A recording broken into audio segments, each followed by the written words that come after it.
السلام عليكم ورحمة الله وبركاته. كم جرتان كبجم تضافي جارتان تو هردر تو ماتوان channel جارا موبايلي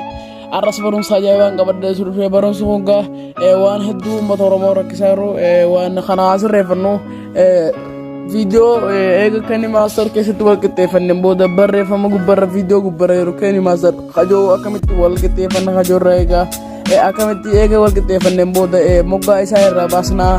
akamit akanama wana jaybaji darage gone video kenya khara gaba baran sre fanna khajo rega khara wannen kharaf isimbar bajisu akada dimatan saisa jalqabaga fiidiyoon kana dura hojjedhe keessatti isinita agarsiisan jira. Fiidiyoon kana dura hojjedhe keessatti barumsa kenni maastarra hankoo baay'ee hojjedheen jira. Akkanatti as deemtanii kana keessa isinit tole akkanatti as deemtanii kana keessa kunoo kenni maastar keessatti akkamitti fiidiyoo walqixxeeffanna kaja kunoo isa kana jala baay'ee waan barbaachisaatiin kunoo isa kanarratti dhaataniiti ilaaltuu jechuudha. Difa maga hala khana maga akata sensa isati fi video akata tolkete fadani fi akata irratti buron khani un pollution agar sta no durti gari jalqa baga api keni master jo denga de bakara gabu fadani wa hondo isin ta garse jira khanen kaisa api keni master jo barbadna chu api keni master jo kaise ega galle boda hala khanan jalqa warati hala khanan no fida أوصاني قطونا إيجا حالا خلنا نفيد بودا إدو تناقشي رغونتي إدو كريد نيو بروجكت يتونا أقودك فيديو خلنا نتويدنايتو حالا خلنا سايزي يوتيوبي هقوندو خرجاتو كاسدل جنة هقودك فرطك لكن قونايتو إيجا كانت كليك قونين بودا غرا كني ماستر خيسان تنورغا أسكيسا فيديو ورقتيفتو فرسان ورفوتو ورقتيفتايتو hayega anema kharman warqiteesu barbade kharman warqiteesu barbade katti egan warqiteesen booda ifa maga hala hana katti warqiteesu barbade hala hana ega warqiteesen booda eratti tuqadde nammo wana daddarati dalagada denga desi tagarsan jirate amma tukumar rati tagarsa quality tabarade nammo wana daddaden erat dabarade warqiteefade barecha quality eega kadarratti bal'een booda barreeffamoota garaagaraatiin irratti barreessa barreeffamoota adda addaa eega irratti barreesseen booda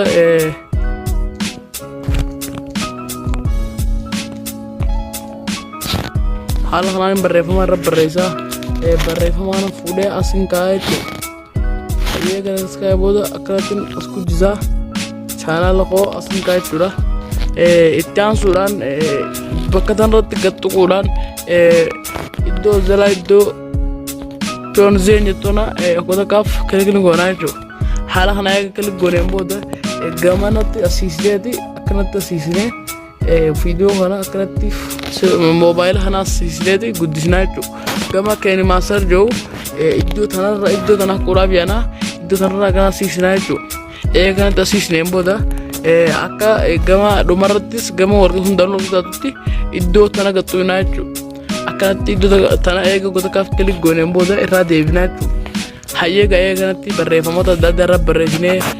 kanagaa jalqaba irratti deemgadda isinit agarsiisan jira arra wamtu qoran agarsiisu dhufe eega akkanatti gooneen booda hayyeega eega kanatti gooneen booda asitti irraa muruu barbaadnee jirra irraa murraa jechuudha akkuma deemgadda isinit agarsiisatti hayyeega eega kanatti irraa murree bareeffanneen booda iddoo as gubbaa iddoo xiqqoo tana iddoo seef jettu tana godhataaf kilikni goonaa jechuudha seef goonaa hayyeega akkanatti eega seef gooneen booda iddoo tuyyoo kanatti irraa dhumte achi akkanatti irraa dhumte hiraattee itti as finnee itti maxxansine akkanatti haala kanaan xuyunaa jechuudha eega kanatti karaan argeen booda iddoo iskiif jettu iddoo as gubbaa tana goota kaaf kilikni goonaa iskiif jettu irratti hundaa jechuudha eega akkanatti gaa hanga inni nuuf seef ta'u eeneeti dhiifama wajji dhiifama naaf godhaadha hayyeega eega akkanatti hanga inni seef ta'u eeneen booda hayyeega eega akkanatti seef nuti eeneen booda iddoo amma pilaastooree turre ni galla